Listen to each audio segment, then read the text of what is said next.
Hey everybody, it is camping week, so I have some nature books for you. This one is special to me because I bought it when I was in Yellowstone. It's a national park that you guys might be able to go visit one day and see some animals like this bear.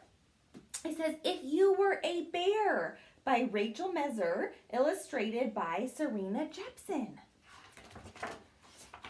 Here is the title page. That's a beautiful illustration, don't you think?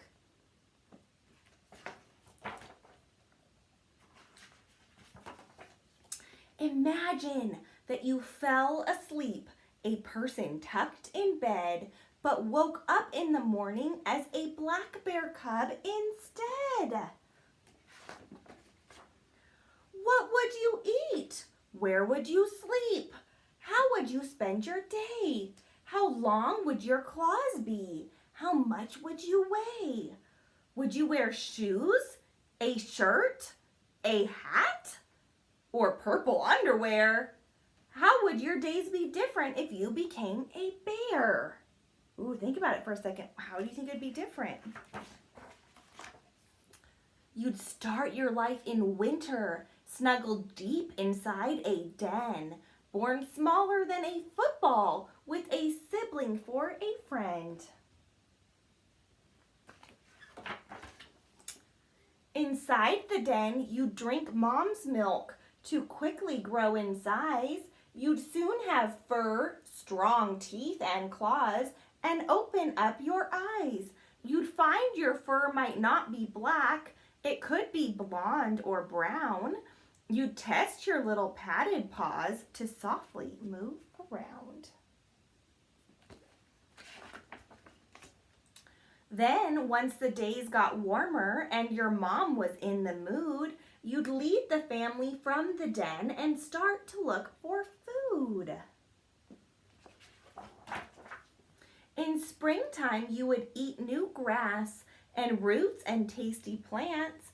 In summer, you might eat your fill of berries, fish, and ants. Some days you'd look for honey, probing beehives with your tongue. Something so sweet must be a treat, 'cause likely you'd get stung. Uh-oh, you better be careful, huh? Does not feel good to get stung by a bee. With teeth and claws, you'd tear up logs to find the ants inside, and as they run, you'd use your tongue to eat them for they hide. Your sense of smell would serve you well to find delicious meats. Your sense of sight would guide you right to other tasty treats. And when you were not eating, you'd have lots of time to play, to climb and run, to just have fun.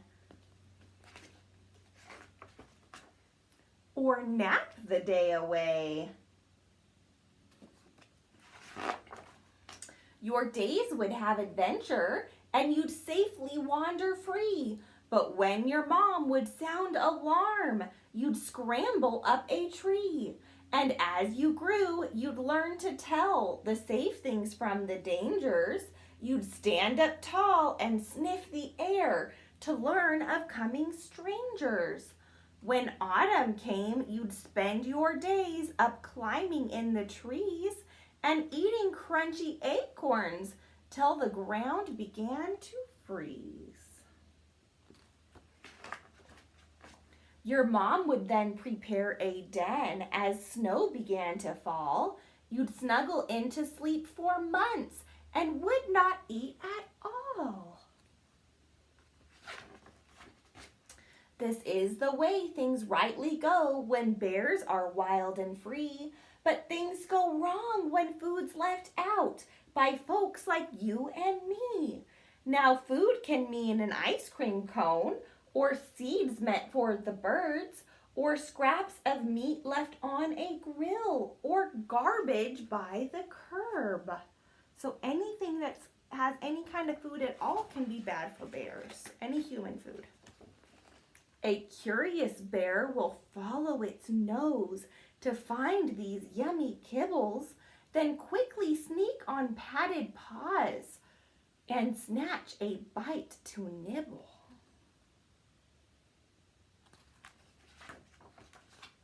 And once a bear tastes human food that's rich in calories, it finds new ways to grab some more without a thanks or please. And claws that once were used on logs are used to open sheds.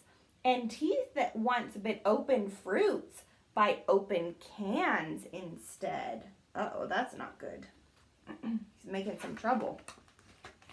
And though at first it's funny watching bears sneak past your lawn, broken sheds cost money, and then people want bears gone. So do your part to keep bears wild by guarding food and trash, clean your grill, feed pets indoors, and close the window sash. For bears that don't eat human food, stay wild and safe and free. How fun to be a little bear up climbing in a tree.